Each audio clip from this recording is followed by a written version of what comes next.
সব ঠিক থাকে। সামনে ইলেকশন হবে, ইলেকশনে যে কোনো কেউ আসতে পারে, আমিও আসতে পারি, অন্য কেউ আসতে পারে। বাট এই সিস্টেমটা যদি আমরা তৈরি করে দিয়ে যাই, আশা করি বাংলাদেশ ক্রিকেটের ভালো যদি কেউ চায়, বাংলাদেশ ক্রিকেটের কে আগে যদি নিয়ে যেতে চায়, এই টুর্নামেন্টটা যেরকম অবশ্যই হয়। আমাদের তরফ থেকে আমরা সব ধরনের প্রসেস, অলমোস্ট বাজেটিং টাজেটিং থেকে নিয়ে সবকিছু আমরা কমপ্লিট করে নিয়েছি।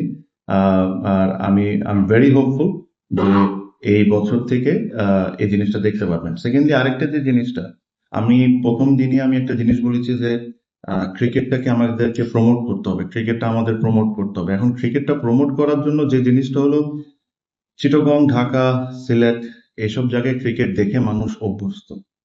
আমি যখন ফার্স্ট ক্লাস খেলতাম, আমি কিন্তু লঞ্চে করে বরিশালও গিয়েছি, রাজশাহীও গিয়েছি, অন্য খুলনাও গিয়েছি, সব গিয়েছি। ফর সাম রিজন আমাদের এই হোম এন্ড অ্যাওয়ে সিস্টেমটা বন্ধ হয়ে গেছে।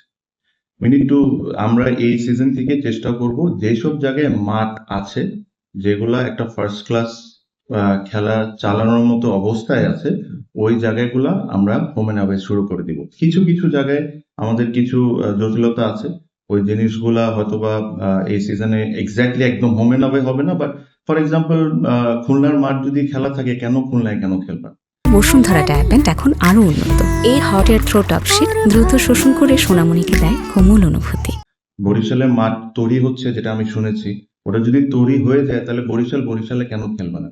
যদি ওইসব জটিলতা না থাকে, হোম এন্ড অ্যাওয়েও আমরা এই সিজন থেকে শুরু করে দিতে চাই। বিকজ বরিশাল, খুলনা, রাজশাহীর মানুষজন, রাজশাহী তো হয় অ্যাকচুয়ালি, বরিশাল, খুলনার মানুষজন ডিজার্ভ করে তারা তাদের সুপারস্টার্স গুলাকে খেলতে দেখতে। This is how you start promoting your games. Promoting মানে এটা হলো না জাস্ট টিভিতে অ্যাড দিয়ে দিলাম বা একটা অ্যাড ছবি তুলে ছেড়ে দিলাম না। প্রমোটিং এর হাজার ওয়েজ আছে, and this is one of the ways. আমাদের ক্রিকেটটাকে প্রত্যেকটা জায়গায় ছড়াই দিতে হবে।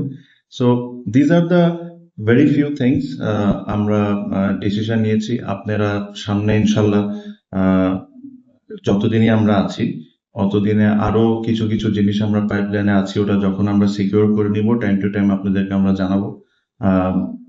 এটাই, এর চেয়ে বেশি কিছু না। আমি জানি যে প্রথম দুটা প্রেস কনফারেন্সে আমি কোশ্চেন আনসার নিয়ে নেই, so you will have the opportunity to fire me. So আজকে সো তো আমার তরফ থেকে আম ডান। এটাই আমার অ্যানাউন্সমেন্ট গুলো ছিল, তিনটা।